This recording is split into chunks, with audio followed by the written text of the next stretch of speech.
Master plan হয়েছে, এবার লক্ষ্য পাঁশকুড়া থেকে চন্দ্রকোনা রোড রেল লাইন। দেব ঘোষণা করলেন নতুন টার্গেট।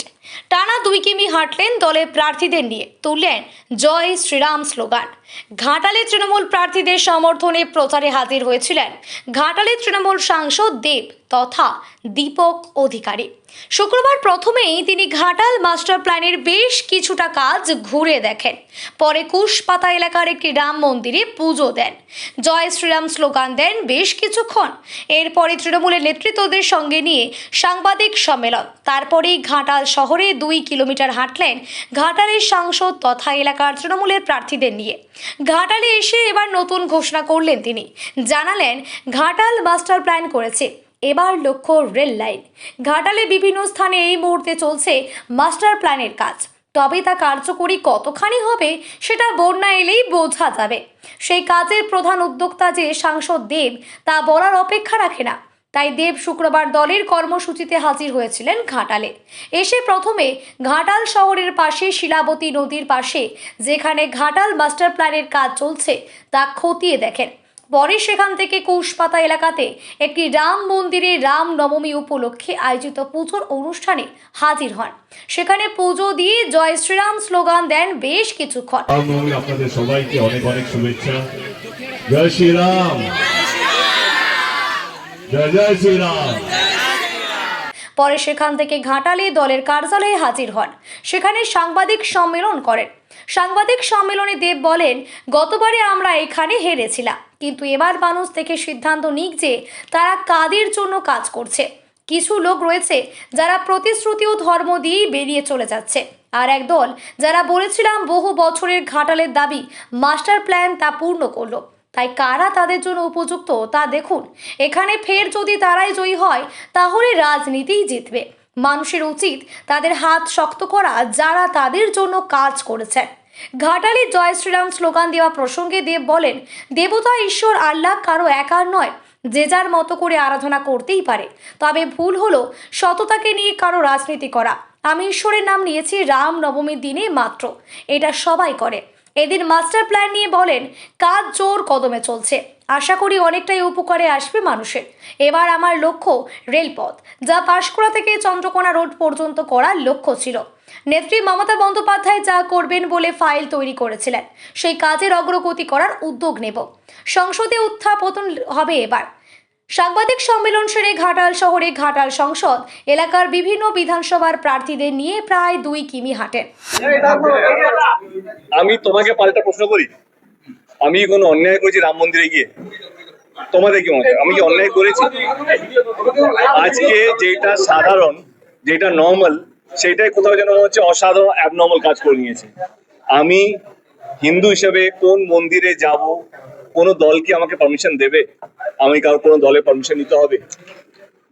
আমি আমার দলের কথা বলছি, আমি কোন মন্দিরে যাব সেইটা পারমিশন তো কোনো দল আমাকে দেবে না। আমার ইচ্ছে হচ্ছে রামনবমী, আমরা যেভাবে শিবরাত্রিতে আমরা ঠাকুরের মাথায় জল দিই, শিব ঠাকুরের মাথায় জল দিই, আমরা দুর্গাপুজো যেভাবে সেলিব্রেট করি, কালী পুজো যেভাবে সেলিব্রেট করি, বা যে কোনো আমাদের রাজ্যে, দেশ তো আলাদা, আমাদের রাজ্যে যত পুজো হয় আমার মনে হয় না কি অন্য কোনো রাজ্যে ভারতবর্ষ মিলে এতটা পুজো হয় কিনা।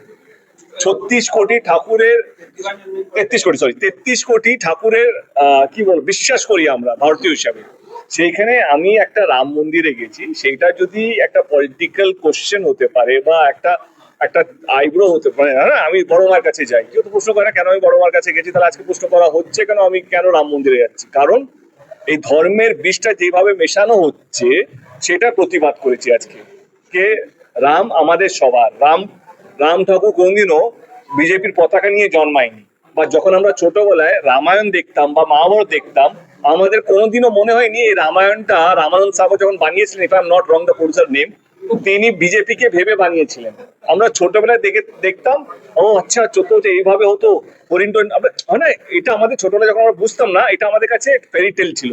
মানে আমরা আমাদের ধর্মকে আরো বেশি বুঝতে শিখলাম কি না এইটা হতো, এটা রামায়ণ, এটা মহাভারত। আজকে হঠাৎ করে যদি একটা পলিটিক্যাল দল একটা আমাদের অস্তিত্বকে যদি হাইজ্যাক করে নেয়, যে বলে না এইখানে গেলেই মানে একটা দলের আমরা সমর্থন, না সমর্থক তা নয়। আজকে আমাদের দেশে আমি মাজারে যাব না মন্দিরে যাব, আমাদের দেশ সেই স্বাধীনতা দেয়। প্রত্যেকটা মানুষকে, শুধু দেবকে নয়, প্রত্যেকটা মানুষকে সেই স্বাধীনতা দেয়। তো ঈদের সিমাই খাবে না দুর্গাপুজোয় কাউকে মিষ্টি বাড়বে, সেই স্বাধীনতা আমার কাছে আছে। তো আমার মনে হয় সেই স্বাধীনতা আমি ইউজ করেছি, এটা কোনো অন্যায় নয়। রাম মন্দির কারো একার নয়, রাম আমাদের সবার, ঈশ্বর আমাদের সবার। বলবো দাদা, ঘাটাল মাস্টার প্ল্যানকে আপনারা হাতিয়ার করছেন, উন্নয়নকে হাতিয়ার করছেন ঘাটাল বিধানসভা জেতার ক্ষেত্রে। বিরোধীরা কিন্তু ইতিমধ্যে তারা যেটা বলছে যে ঘাটাল মাস্টার প্ল্যানের কোনো কাজ হয়নি, শীতল কপাট তীব্রভাবে কটাক্ষ করছে। আর এটাকে প্রথম কথা, আমি একটা শব্দ নিয়ে আমার আপত্তি আছে, হাতিয়ার শব্দটা নিয়ে আমার আপত্তি আছে।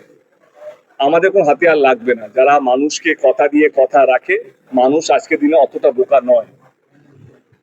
এই যে রাজনীতি, এই যে প্রতিশ্রুতির ললিপপ, যে স্বাধীনতার পর ঝুলিয়ে এসেছে কে না আমি এবারে জিতলেই ঘাটাল মাস্টার প্ল্যানটা হবে।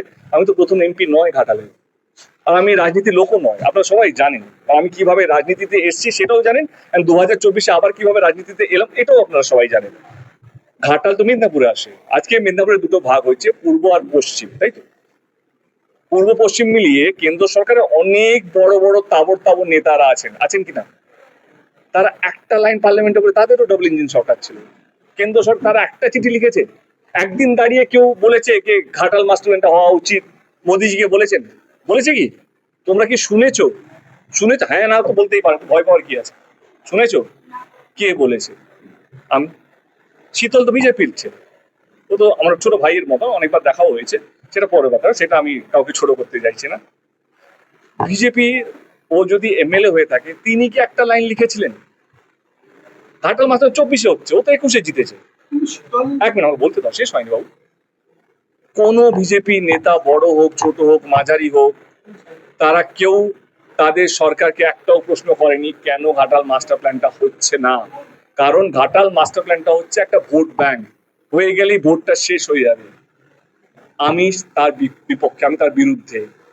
আমি ঘাটাল মাস্টার প্ল্যান করতে পারছিলাম না বলেই আমি 2024-এ রিজাইন করেছিলাম, আপনারা সবাই জানেন, এবং পার্লামেন্টের লাস্ট বক্তৃতাও তাই রেখেছিলাম। আমার প্রথম বক্তৃতাও ছিল ঘাটাল মাস্টার প্ল্যান নিয়ে, যেটা বাংলায় বলেছিলাম, এবং যেদিন শেষ কথা রেখেছিলাম পার্লামেন্টে, সেটাও কিন্তু ঘাটাল মাস্টার প্ল্যান নিয়ে রেখেছিলাম, এবং দিদিকে সাফ বলেছিলাম ইয়ার ক্যান্ডিডেট হব না, আমি বিদায় চাইছি।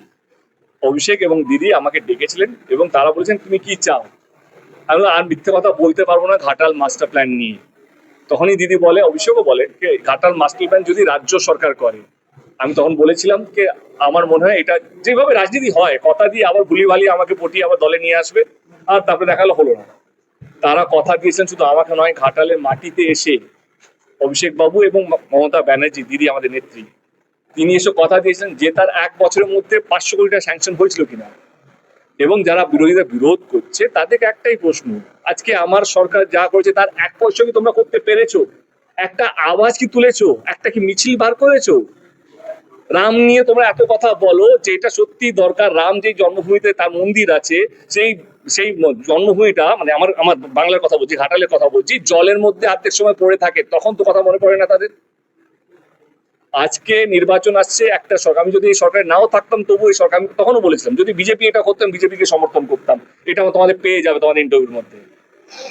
আজকে ঘাটালে একটা সরকার ঘাটাল মাস্টার প্ল্যানের উদ্যোগ নিয়েছে, এবার বলছে শেষ হচ্ছে না কেন? ঘাটাল মাস্টার প্ল্যান যদি 1 বছরে শেষ হতো, তাহলে এটা অনেক বছর আগে হয়ে যেত। একটা সরকার কাজ করছে, চেষ্টা করছে, বিরোধ করবে, কারণ তাদের কাছে কোনো এজেন্ডা নেই। তুমি হাতিয়ার বলছো, আমি এজেন্ডা শব্দটা ব্যবহার করছি। তাদের কাছে সত্যি তো কোনো এজেন্ডা নেই, কি নিয়ে আলোচনা করবে? তোমরা যারা ঘাটালে থাকো তারা জানো পাঁশকুড়া থেকে ঘাটাল অব্দি রাস্তার অবস্থা কি খারাপ ছিল। আমি দায়িত্ব নিয়ে কেন্দ্র সরকার সেই চিঠিও আমি পোস্ট করেছিলাম। আজকে পাঁশকুড়া থেকে ঘাটালে 4 লেন রাস্তা হয়ে গেছে। হয়েছে তো, কাজ তো করেছি অ্যাজ এ সাংসদ। আমি তো রাজনীতিবিদ না, আমার বাবা কোনো রাজনীতিতে ছিল না, আমার কোনো মানে জেনারেশন নাকি আমরা দেখেছি 3 জেনারেশন রাজনীতিতে আছে। আমি তো সবে এসেছি, আমি জানতাম না রাজনীতি আর কি হয়। সেই ছেলেটা যে কথা দিয়েছে সে কথা রেখেছে। আমি তোমাদের মাধ্যমে একটাই কথা বলতে চাই, ঘাটাল বিধানসভা আমরা গতবার হেরেছি, আমরা বুঝেছি আমরা কেন হেরেছি, এবং দল সিদ্ধান্ত নিয়েছে একজন প্রার্থী, যা তিনি অফকোর্স আমাদের সভাপতি এখানকার, কিন্তু এমন নাকি বিশাল বড় একটা নাম এমন কিছু, একজন সাধারণ মহিলাকে প্রতিনিধি বানিয়েছে, ক্যান্ডিডেটের সিট দিয়েছে শ্যামলী সরকার, শ্যামলী দিকে। এইবারে একটাই কথা বলতে চাই, তোমরা কি চাও? আমি মিডিয়াকে প্রথম প্রশ্ন করছি, কারণ তোমাদের চোখ দিয়ে এটা সোশ্যাল মিডিয়ায় যাবে। তোমরা কি রকম রাজনীতি চাও? যারা প্রতিশ্রুতি ললিপপ দিয়ে প্রত্যেকবার ইলেকশনের আগে বলে ঘাটাল মাস্টার হবে হবে হবে, যদি ভোট দাও ভোট দাও ভোট দাও। তো শুনেছো, তোমরা সবাই শুনেছো, যারা বয়স 80 বছর আগে তারাও শুনেছে তাদের মানে স্বাধীনতার পর। কিন্তু একটা সরকার এসে কাজটা করে দিল, হঠাৎ করে দিল। আমার একটাই প্রশ্ন, যদি এবারে আমরা ঘাটাল বিধানসভা হারি তাহলে রাজনীতি জিতে যাবে, কারণ রাজনীতিতে এটাই হয়, কথা দিয়ে কথা রাখে না। এবারে যদি যেই সরকার যদি 2000 কোটি টাকা দিয়ে এত বড় একটা প্রকল্প, একটা প্ল্যান, একটা মাস্টার প্ল্যান তৈরি করছে, সে যদি না জেতে তাহলে সে তো কোনো সরকারই তো কাজ করবে না। আরে জেতার গেলে এমনি হারবো, তাহলে এটা কি? যেই সরকার কাজ করবে, যেই প্রতিনিধি কাজ করবে, তার তো হাত শক্ত করতেই হবে। আমি ঘাটাল লোকসভার প্রত্যেকটা মানুষকে বলছি, সে ডেবরা হবে, ঘাটাল হবে, দাসপুর হবে, হ্যাঁ আসছি, তোমাকে অনুরোধ করছি কি প্লিজ দলের সঙ্গে থাকুন। যদি আপনাদের মনে হয় আমাদের দল কাজ করতে পেরেছে তাহলে ভোট করুন। তবে দেবের উপস্থিতি কটাক্ষ করেছেন ঘাটালের বিজেপি প্রার্থী শীতল কপাট। তিনি বলেন, এটা মাস্টার প্ল্যান নয়, তার নাম করে বালি মাটি চুরি হচ্ছে। দেবের মাথায় স্ক্রু ঢিলে হয়ে গিয়েছে, তাই এমন বলছেন। তবে দেব হয়তো এই চুরির বাগও পাচ্ছেন, মানুষের কোনো লাভ হবে না। ঘাটাল লোকসভার সাংসদ দীপক অধিকারী, ওনার মাথার টুটা ঢিলা হয়ে গেছে। ঘাটাল মাস্টার প্ল্যান নাম করে বালি মাটি চুরি করছে, ওনার নেতারা পকেট মানি করছে। আমার মনে হয় উনিও হয়তো পার্সেন্টেজ পায়, যার জন্য ঘাটালবাসীর প্রতি বারে বারে দ্বিচারিতা করছে। ঘাটাল মাস্টার প্ল্যানের নাম করে খাল বন্ধ করে দেওয়া হচ্ছে, যেখানে অল্প বৃষ্টিতেই ঘাটাল পৌরসভার বিভিন্ন এলাকায় চাউলি থেকে শুরু করে শ্যামপুর থেকে শুরু করে দন্দিপুর থেকে শুরু করে সেই জমির জল নিকাশি বন্ধ হয়ে গেছে, যার জন্য ধান থেকে পাট থেকে বাদাম থেকে সবই নষ্ট হয়ে যাচ্ছে। কৃষকরা কান্নাকাটি করছে, দেনায় জর্জরিত হয়েছে। 15 বছর ধরে ওনার সরকার, ওনার কম্পার্টমেন্টের মুখ্যমন্ত্রী কৃষকদের জন্য কথা বলে না। আলু চাষিরা প্রতি বছর আলু চাষ করে কোনো দাম পাচ্ছে না। তো সেই জায়গায় আমি বলবো, ওনার নেতা 2024 সালে এসে বড় বড় হোর্ডিং লাগিয়েছিল, মাস্টার প্ল্যানের চ্যাম্পিয়ন দীপক অধিকারী। অভিষেক বন্দ্যোপাধ্যায় ঘাটালের মাটিতে দাঁড়িয়ে বলেছিল যে কেন্দ্রের সহযোগিতা ছাড়াই ঘাটাল মাস্টার প্ল্যান করে দেখাবো। তো ওনারা অপদার্থ, অযোগ্য, মিথ্যে প্রতিশ্রুতি দিয়ে ঘাটালের মানুষের সঙ্গে প্রতারণা করছে। তো সেই জন্য ঘাটাল সহ গোটা পশ্চিমবাংলাবাসী বলছে পাল্টানো দরকার, চাই বিজেপি সরকার। সেই জন্য আমরা বলছি 2026-এর নির্বাচনের পর এই সব তৃণমূল নেতাদেরকে ঘাটালবাসী আর ঢুকতে দেবে না, সেই দিন আর বেশি দূরে নেই।